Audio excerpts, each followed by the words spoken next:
Class 8th अब आपकी नई यूनिट शुरू कर रहे हैं अलजेब्रिक एक्सप्रेशन। अब आप सोच रहे होंगे फोर्थ वाली क्यों नहीं पढ़ाई प्लेइंग विद नंबर की।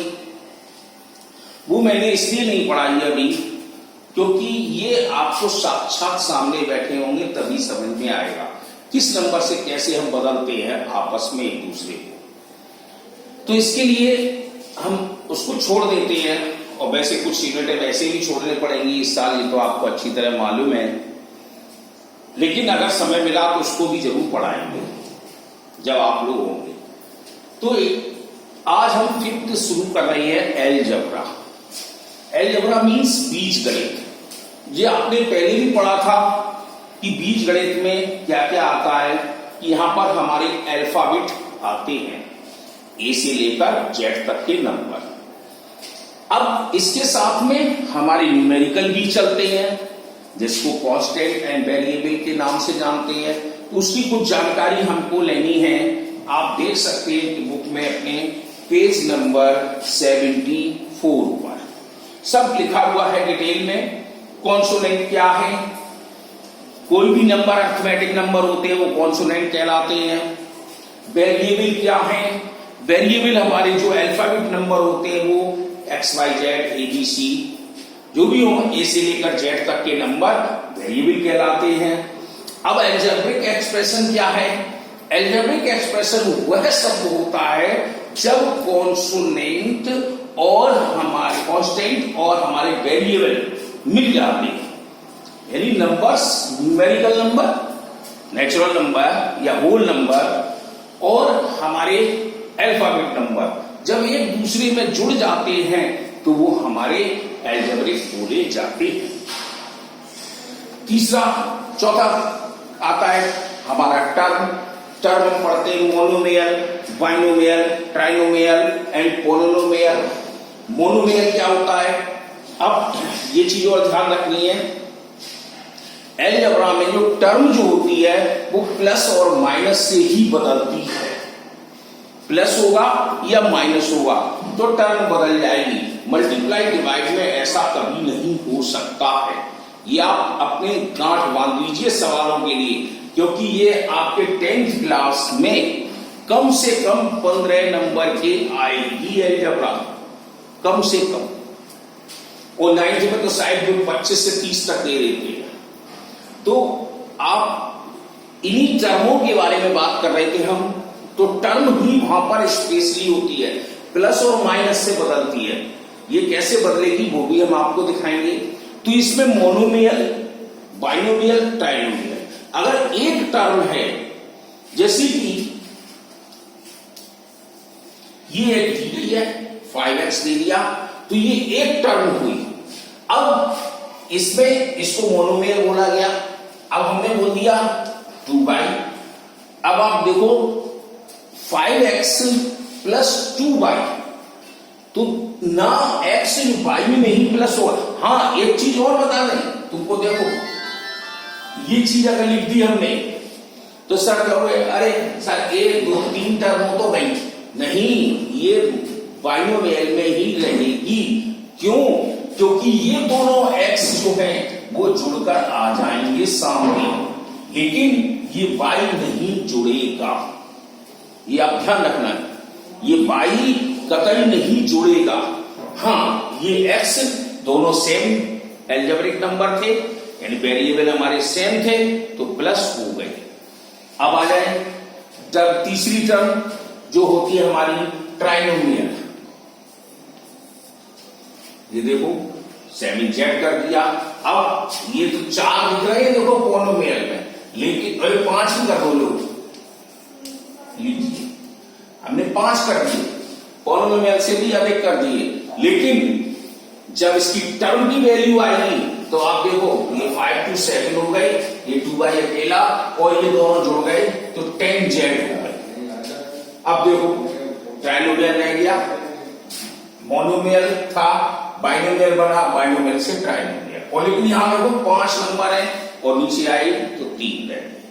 तो ये टर्म चेंज होती है, पल पल पर टर्म चेंज हो जाती है, इसको आपको ध्यान रखना है।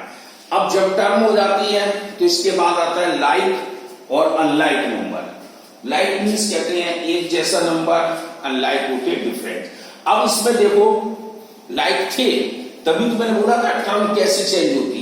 तो लाइक है देखो x और x ये लाइक हो गई, और इधर z और z लाइक हो गई।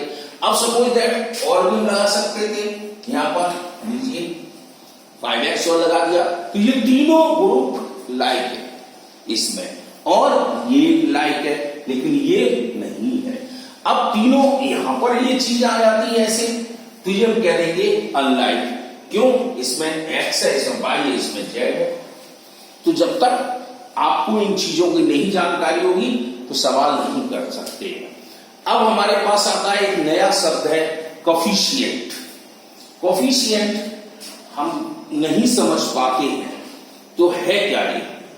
तो कोफिशिएंट का मतलब ये होता है कि जैसे ये हमारी टर्म दी गई है, पूरी लिखी है, अब हमने कह दिया कोफिशिएंट ऑफ x बताइए, कोफिशिएंट ऑफ x। तो अब कोफिशिएंट x का मतलब हुआ उस नंबर में से, इस ग्रुप में से x को हटा दीजिए, यानी जब x हट जाएगा तो 7 बना रहेगा। हाँ, स्थान उसका वही रहेगा, ये नहीं है क्या। अब जैसे कह दिया कोफिशिएंट ऑफ वेरिएबल, अब यहां पर कोफिशिएंट ऑफ वेरिएबल कर दिया तो आप सोचे कि ये वेरिएबल तो x y z तीनों गायब कर दिए सर ने, लेकिन स्थान उसका 7 रहेगा, कॉमा 2 रहेगा और कॉमा ये 10 रहेगा। ये दोनों प्लस में, अगर प्लस कर दो तो झटाक सीधा प्लस कर देंगे, इसलिए ये कॉमा के रूप में दर्शाई जाएंगी। ठीक है ना। तो हमारे पास इनकी जानकारी लेने के लिए आपको इस बुक में आज ढंग से पढ़ना है 74 पेज पर। अब आगे आता है हमारा क्लासिफिकेशन ऑफ पॉलिनोमियल। अब पॉलिनोमियल में किस प्रकार से बांटते हैं, एडिशन कैसे करते हैं, असेंडिंग डिसेंडिंग ऑर्डर कैसे करते हैं। तो असेंडिंग डिसेंडिंग के लिए ये भी ध्यान रखिए, पावर से की जाती हैं, एक्सपोनेंट से की जाएंगी असेंडिंग और डिसेंडिंग, आपकी देख लीजिए। अब हम आगे बढ़ते हैं अपने ग्रुप पर क्वेश्चन आंसर की, यानी एक्सरसाइज देखते हैं 5A। तो 5A में answer the whether each of the expression is polynomial और नॉट। तो अब जैसे 5x square minus 3x plus 1 है, तो ये पॉलिनोमियल में है कि नहीं, हम कह रहे हैं यस। तो इसमें से आपको केवल छांटनी है। ऐसे दूसरा क्वेश्चन है, identify is the polynomial, monomial, binomial, trinomial, इनके बारे में बताना है। तो अब जैसे अभी हमने ये 3 टर्म लिखे थे, तो आपको ट्राइनोमियल के बारे में बताया। तो 2p स्क्वायर प्लस 5q और प्लस p, जैसे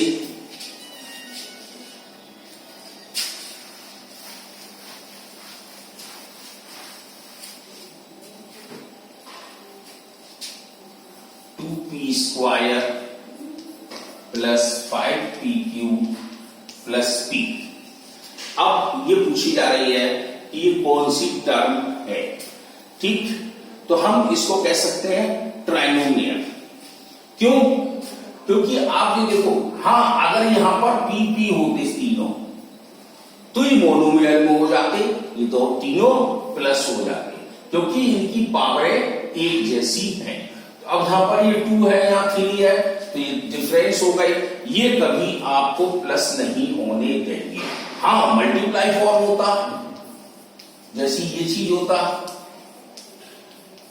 तो ये प्लस हो जाते, क्योंकि मल्टीप्लाई में अगर एक्सपोनेंट सेम नहीं है, डिफरेंस है देखो एक्सपोनेंट सब में, और बेस सेम है, बेस हमारा ये, इन नंबरों से तो कोई मतलब नहीं है अलजेब्रिक में, ये तो हमारे न्यूमेरिकल नंबर है, अलजेब्रा का नंबर जो वेरिएबल है वो सेम है, तो एक्सपोनेंट हमारी प्लस हो जाएगी, लेकिन यहां नहीं होगी। तीन टर्म के बारे में बोला गया, तो हम लिख देंगे ट्राइनोमियल। ऐसे ही अगला एक क्वेश्चन है, माइनस ये चीज दी गई है। अब ये कौन सी टर्म है, तो हम कह देंगे सिंगल टर्म है, तो हमारी मोनोमियल बन जाएगी। तो टर्म हमेशा प्लस में, अब माइनस अगर यहां लगा दो तो कोई दिक्कत नहीं है, ये प्लस की माइनस की टर्म हमेशा प्लस और माइनस में बदलेगी, मल्टीप्लाई में कोई टर्म नहीं भूली जाती है। दूसरा भी हो गया। अब तीसरे क्वेश्चन में कहता है लाइक और अनलाइक बतानी है। तो लाइक और अनलाइक में अभी हमने आपको पढ़ाया था उसमें थ्योरम में, लेकिन आप कैसे देखेंगे, a b plus a c plus 3ab plus 3ac। अब इसके अंदर देखो लाइक कौन से, लाइक बनकर कहते हैं एक जैसे ग्रुप को आपको लिखना है। ए बी इसमें भी है, ए बी इसमें है, तो ए बी प्लस 3ab, लेकिन यहां प्लस ना करते हुए कॉमन। अब दूसरा लाइक ए सी और 3ac, क्यों? क्योंकि इसके लिए देखो ये जो वेरिएबल है सेम है, नंबर से कोई मतलब नहीं होता है। अब चौथा है सिंप्लीफाई, ये तो आप क्वेश्चन में बहुत अच्छी तरह कर सकते हैं। ये क्या कह रहा है, लीजिए ये सिंप्लीफाई है तो प्लस माइनस है, यहां देखो बी है, यहां भी बी है वेरिएबल, तो दोनों जोड़ दिए तो 18b हो गया। हाँ एक चीज और तुमको बता दें, यहां पर अगला देखो जैसे 7t, अगला है 5x² वाला देखिए, तो सिंपल है सब p वाली,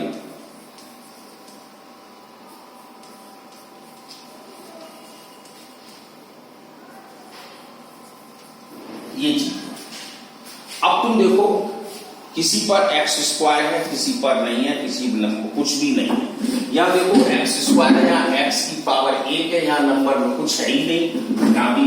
तो हमें केवल ये ग्रुप देखने हैं जो एक से हो। अब तुम पहले उठाइए x² वाला, तो x² हो गया, तो 5 में 9 जोड़ देते हम, 14x²। एक्सपोनेंट नहीं प्लस ओनली, ये मैं अभी बताया था, उससे पहले ही पढ़ाया था, मल्टीप्लाई करते समय एक्सपोनेंट प्लस होती है, लेकिन प्लस माइनस में नहीं होंगी, वो वैसे ही नंबर रहेगा।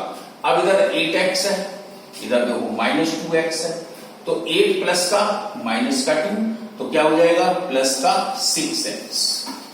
अब नंबर आ जाएगी 7 है या 12 है, तो अब 7 प्लस का माइनस का 12, तो माइनस का 5, ये चीज आपकी प्लस होकर आ गई। अगर ऐसा नहीं कर सकते हैं तो एक और चीज है हमारे पास, देखो ऐसे प्लस कर सकते हो आप, ये हमने आपको हॉरिजॉन्टल मेथड में कराया, अब वर्टिकल मेथड में ये ग्रुप पूरा खत्म कर दिया जाता। दूसरा 9x -2x -2, ये प्लस कर रहे हैं, प्लस का 7 माइनस का 12, तो 12 में से 7 को माइनस कर देंगे, क्यों? बड़ी संख्या माइनस की थी, तो हमारा पास -5 आ गया। इधर 8 प्लस के माइनस के 2, तो 8 में 2 माइनस कर देंगे, तो प्लस के 6x आ गए। इधर देखिए दोनों प्लस है, कोई साइन नहीं होता है, तो प्लस बोले जाते हैं। 9 5 14x² आप चेक कर सकते हैं इन नंबरों को, आंसर को, इसको, दोनों क्लियर।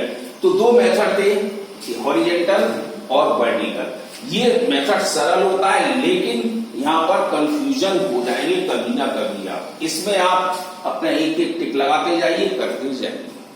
तो इस तरह से आप कल इतना करके रखेंगे, 6 क्वेश्चन है हमारे, और फिर आगे का देखते हैं।